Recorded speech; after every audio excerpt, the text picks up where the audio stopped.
Have you all heard the phrase, never give up?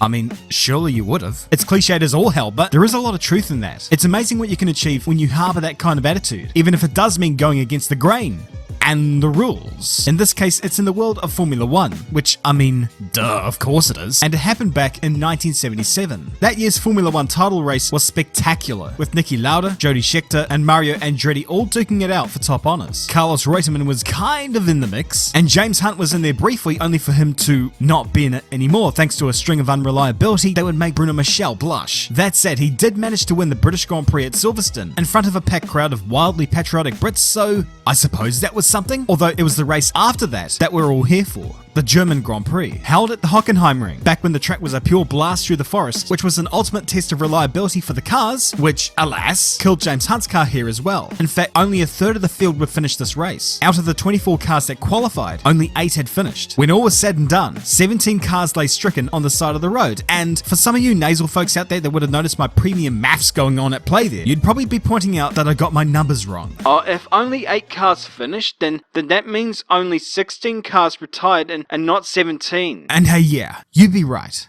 But check back on my wording. 24 cars that qualified, not 24 cars that took part. Perhaps now is a good time to clarify this whole deal.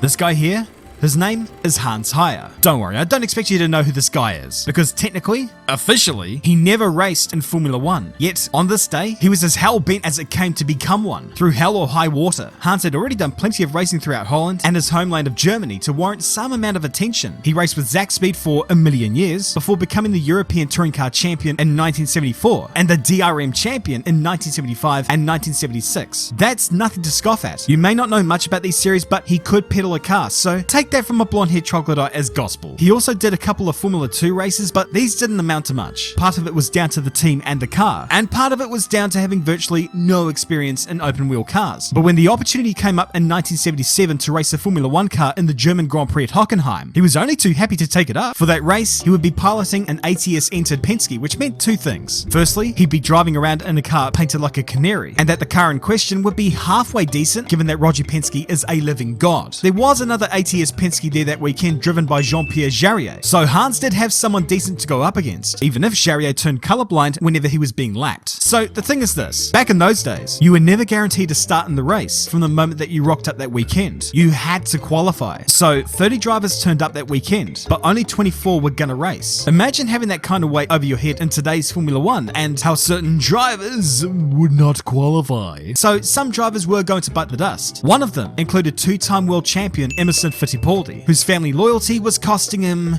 everything. Qualifying ahead of him was our hero Hans. Out-qualifying a world champion must have felt great, except that meant he qualified 27th, which meant he missed the cut. He was out-qualified by Hector Raback. There was an outside chance that Hans could race, given that if a qualified car couldn't make the start for some reason, the first not qualified car would take its place. Problem was, Hans was third on that list. Even by the standards of the time, having 3 drivers drop out was about as likely as getting F1 Twitter to agree on something. Nevertheless, he hung around on Sunday race day, you know, just in case something were to happen. At the start of the race, Alan Jones, probably thinking about lunch, crashed into the back of Clay Regazzoni. This was hardly a trait of crap drivers, they were both extremely good. But what it did do was create a hell of a lot of confusion. In this confusion, Hans Heyer's eyes lit up. And of course, being friendly with some of the marshals who were regulars at the Hockenheimring and who he came to know very well, Hans slipped out of the pit lane into the race, while those marshals turned a blind eye. In a total, "Yep, nothing to see here, go about your day, I'll manage just fine" type of way. Lap after lap, Hans was circulating the track, and whilst it must have aroused suspicions amongst the officials that the fans were noticeably cheering when one specific car was running around the track, they must have thought that it was one of the other German drivers, Jochen Mass or Hans-Joachim Stuck. Either that, or the marshals that let Hans into the race had sent a reconnaissance mission to race control to distract them for as long as they could. This worked for a time, right up until Heyer's gear linkage packed up and fled into exile. He only completed 9 laps, which was further than what the other Penske of Jarier had done. 1. And now he could claim that he was a Formula 1 driver, having competed in a Formula 1 Grand Prix. But of course, he wasn't even meant to be out there. What just happened was totally illegal, and when the officials finally woke up and saw what happened, they decided to disqualify him, which was kind of a moot point given that the dude had not finished the race, nor got anywhere close to points in the first place. But I guess it was to prove a point, to put their foot down and say,